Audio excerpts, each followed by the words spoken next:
We know about the usual suspects everyone watches for Halloween, but let's talk about the underrated Halloween horror movies that you can watch this spooky season. First category is Haunts. Hauntedween is a campy, low-budget horror movie set on Halloween. The movie opens up with a young girl being brutally murdered in a haunted house 20 years prior, and then jumps to present day where a fraternity is trying to throw a haunted house to make some money. A strange man shows up on their door and he's like, "Hey, I have the perfect location. That haunted house where that girl died 20 years earlier. Here's the keys. Take it, go throw your haunted house. It will be amazing." They're like, "Yeah, awesome." They take the keys to the haunted house and they redo the building and make it a fun little haunted house for Halloween night. But on the evening of the haunted house, the killer shows up and he starts killing people inside the haunt. What's cool about this is that the killer is kind of making a show of his deaths to people who are walking through the haunt, thinking and assuming that it's a part of the act. It's fake. This one just has a lot of charm to it. It's got that homegrown, hometown feel to it. I think that some of the deaths are really cool. It takes a little bit of time to get up to those deaths, but I think it was interesting to get to know these characters, and you see this person kind of stalking them from afar. There's a lot of melodramatic, cheesy stuff with relationship drama and stuff like that, but once we get to the actual haunted house, it's really fun. The way that he kills people is creative and cool. It's just so cool to see what they're able to accomplish with such a low budget. You can currently stream this one on Tubi. Another low budget haunted house set horror movie is Scary Movie from 1991. Now this is not to be confused with the scary movie comedies that came out in the early 2000s. This one centers on a young teenage boy named Warren who is a huge geek, and he's going to a haunted house with a group of friends. He's trying to impress this girl, but he overhears that a psych patient has escaped from the local mental institution, and he's freaked out, but he still decides to go through the haunt. And through this haunt, he is terrified of literally everything. He's the biggest scaredy cat I've ever seen. John Hawkes plays the teenager, and he's amazing. He is so physical with his performance, and he has so much personality that he gives off through his looks and his eyes. It's a very slapstick kind of feel. There's a lot of comedic elements to his performance and to the situation at hand. It's fun watching him navigate through the actual haunted house. That's, again, it's a homegrown haunted house, so it's a lower budget haunted house, but I think they're really creative with the props that they have. And the story presents itself as a straightforward killer coming to kill these people at a haunted house, but it becomes something different, and I thought that was very creative and it felt a little bit ahead of its time. This is another one that is very low budget, but it's very impressive with what they were able to accomplish. It's got those autumnal pumpkin vibes everywhere, so it really truly feels like Halloween. You can watch this one on Tubi. Another haunted house set horror is Hellfest. This is from 2018, and I feel like a lot of people overlook it. It centers on a group of friends who go to this big theme park attraction called Hellfest, which is essentially like Halloween Horror Nights, and they're going through different haunts, and there's a killer on the loose and he begins stalking them. I think that the lead actress in this is a really good final girl character, and it got some interesting kills. I love the environment of this amusement park, so it just feels creepy, it feels eerie, and it has a creepy ending, and I think overall it's really fun and entertaining and does what a Halloween horror movie sets out to do. You can currently rent this on Amazon Prime, and I believe it's available on Peacock as well. Next, we're moving into the category of Halloween parties. First is Murder Party. This is a Jeremy Saulnier movie, and he went on to direct movies like Blue Ruin and Green Room,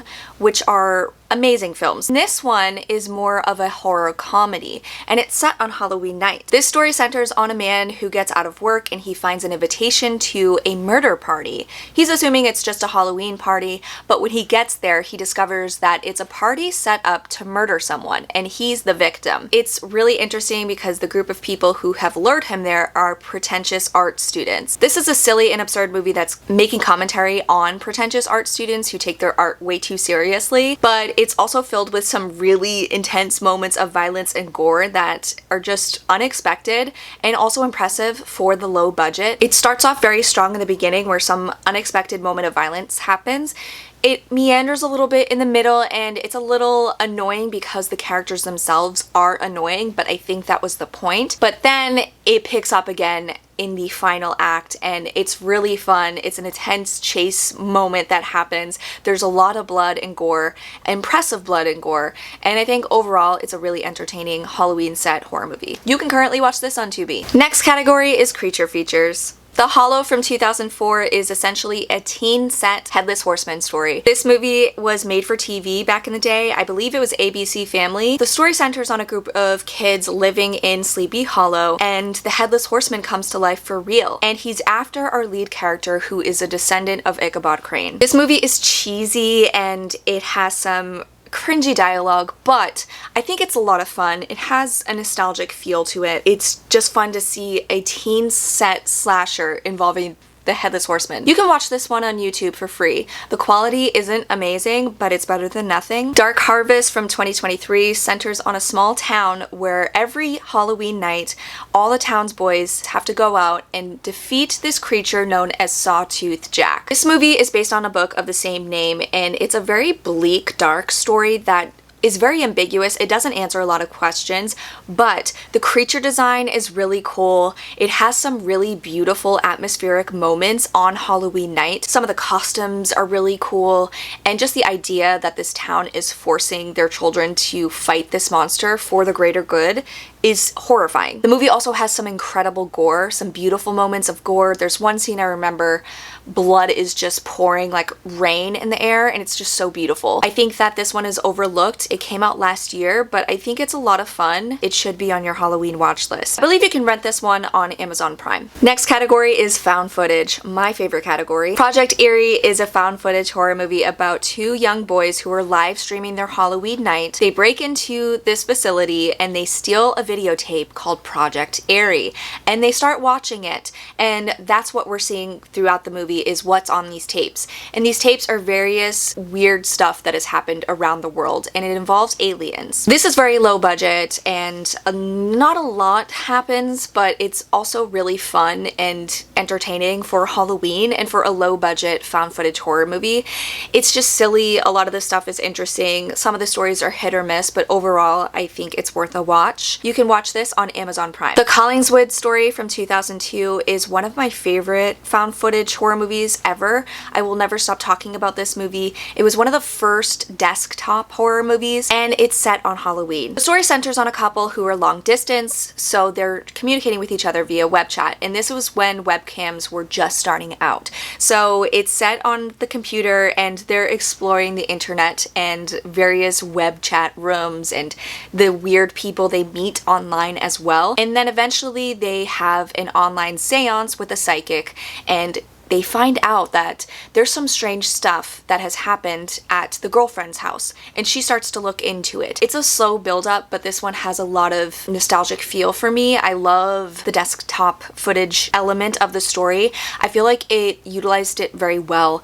It made the story feel very claustrophobic and intense at times, and I liked the story itself. I thought it was really creepy, and how they researched the case online, and you see how websites used to look back in the day. This was so ahead of its time. And I think it leads up to a really creepy finale in the attic that will haunt me forever. You can rent this on Amazon Prime. You used to be able to stream it on Shudder. I don't know if it's still there, but it might be. Next category is children's made-for-TV horror movies. Next up is Crybaby Lane, which is an infamous Nickelodeon horror movie that was set on Halloween night, so it is a Halloween movie. It was initially rumored that the story was too dark for kids, that Nickelodeon pulled it from the air and never aired it again. But they just forgot about it. It wasn't too scary. It is basically like an episode of Are You Afraid of the Dark, but in movie length. The story centers on two boys who are living in this small town, and they're friends with the local mortician, who's played by Frank Langella, and he tells them this story about Crybaby Lane. The story was essentially about this farmer who had two conjoined twin sons,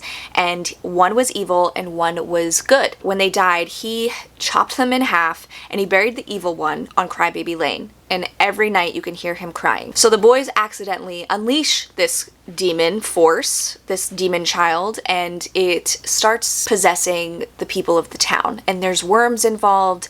It's very dark for a Nickelodeon show, but it's not too scary. I think it has that atmosphere that's perfect for Halloween, and you can watch this on YouTube. Kenan and Kel, Two Heads Are Better Than None is actually the series finale of Kenan and Kel. It's another Nickelodeon movie, and it's set on Halloween. In this movie, we're following the Rockmores on a road trip, and they find themselves at this mysterious, creepy inn, and it's haunted by a headless knight. And Keenan and Kel have to figure out how to get out of this situation alive. I think it's so fun and so funny.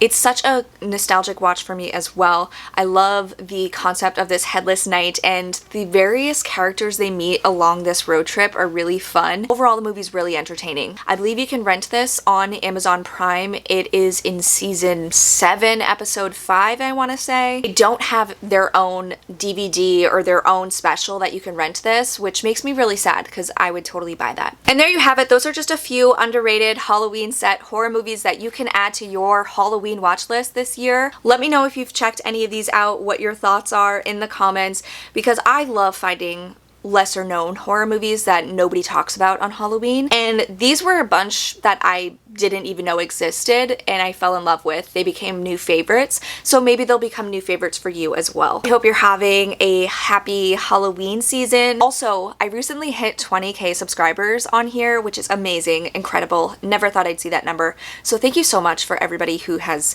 subscribed, liked, comment, everything. You're all amazing. It's so cool, and it's so cool talking horror movies with you. So thanks again, guys, for watching. I'll catch you next time.